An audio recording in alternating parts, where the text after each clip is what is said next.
Welcome to day 5 of me challenging myself to post a video every single day. I didn't do this on purpose, but I realized that on day 3, we talked about 3 stoic mindsets. And on day 4, we had 4 tips to improve your mornings. And today, on day 5, I figured we could go with 5 tips on how I lost 44 pounds in just 8 months with no exercise. This is what I looked like just 8 months ago. And this is what I look like now. Progress. Pretty good. I'm pretty proud of myself. I'm still on the way though. I'm still implementing more practices every day, and I will keep you updated on my progress until I got some rock hard six-pack abs. 5 tips. Tip number 5, I cut down carbs a lot, significantly. And obvious one, right? But it's important, and it's important to understand why it's good to cut out carbs, because not to make this too much of a biology lesson, but your body burns 2 types of fuel. It burns glucose and ketones, and glucose comes from sugar, aka carbs, and ketones come from fat. So that was the first thing that I did, was cut carbs, and it helped significantly. Tip number 4 was I started tracking my calories. Another obvious one, right? But it was very vital to me actually losing weight, because it's hard to remember what you ate unless you're writing it down. And that can be kind of tedious and time consuming. So I use an app called MyFitnessApp. And if you've ever tried to lose weight yourself, you probably are familiar with this app. It's pretty useful. It has a huge database of foods and nutrition that you can basically just take any food and scan the barcode, and bing bong bang, you got it on your list. It will automatically deduct the calories, tell you how many you have left, and it's really good. There's even exercises on there that will go ahead and deduct calories, or I guess give you calories back. It'll tell you how many calories you burned with the exercise. Tip number 3, I started eating keto. And if you don't know what that means, keto is short for ketosis, which is the word for the state your body enters when it starts burning its own fat. When you start using your own fat for energy, that is ketosis. And back to tip number 1, if you're eating carbs all the time, your body is going to have a hard time going into ketosis, because it will prioritize those carbohydrates. So if you remove the carbohydrates from the equation, then your body will much more easily enter ketosis and burn your own fat.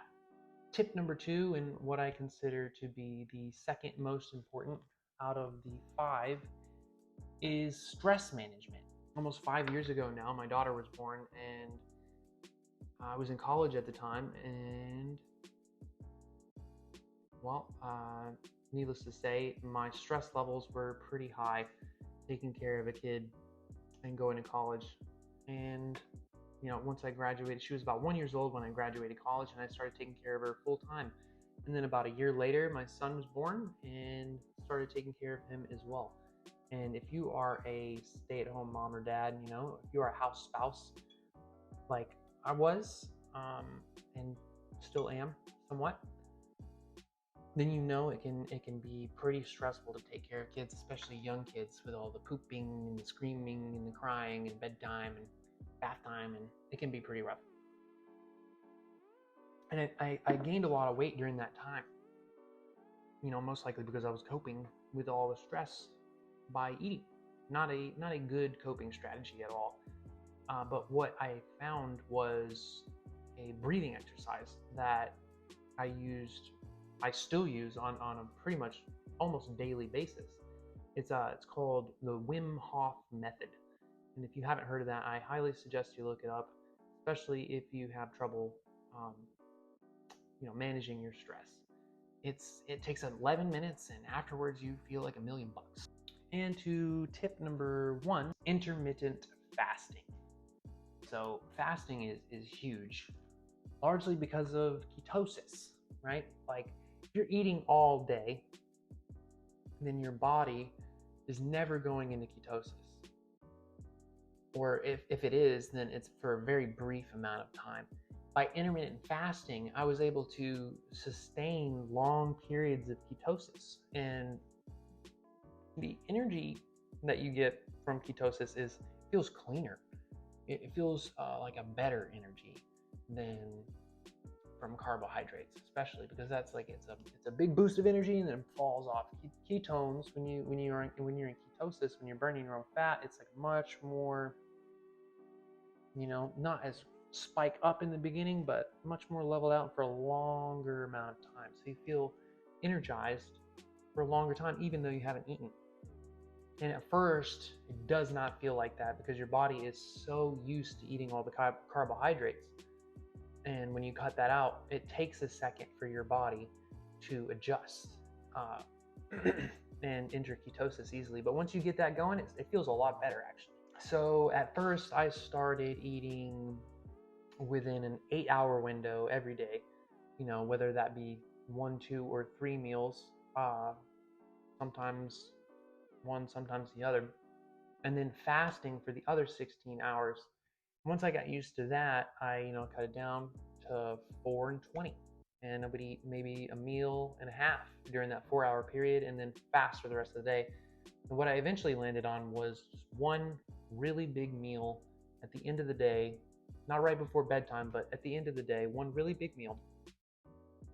And I found that was a really good way for me to get enough calories to not be absolutely miserable, and sustain a state of ketosis for the longest amount of time, and also be satiated. Because if you're eating small amounts of food all day, you're never really satiated, which brings to mind another hormone. I know we keep talking about hormones. We've talked about dopamine, the molecule of motivation. We've talked about adenosine, the sleepy molecule, and now ghrelin.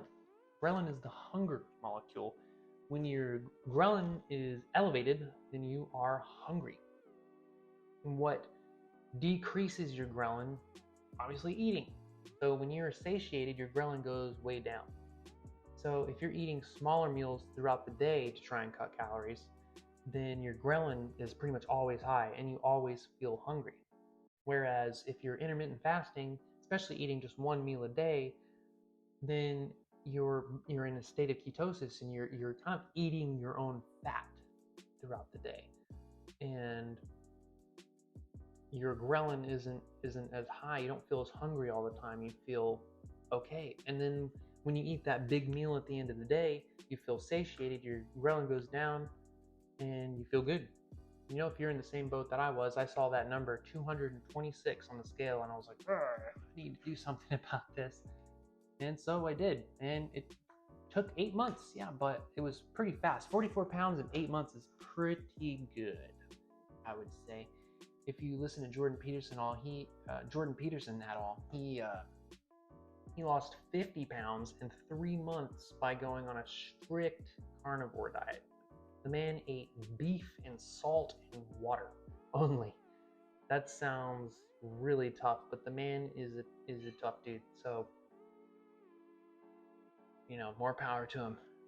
If that sounds like something you want to do, then hey, that's a fast track for sure. Just, beef and salt and water. It'll be really easy to drop the weight. And he said he felt great. He also had some some other health issues that he was trying to mitigate that diet. But that's another topic. Alrighty, that's it for video number 5. 5 tips for day 5. I don't know if we're gonna do 6 tips tomorrow, but we'll see. Alrighty. Bye-bye.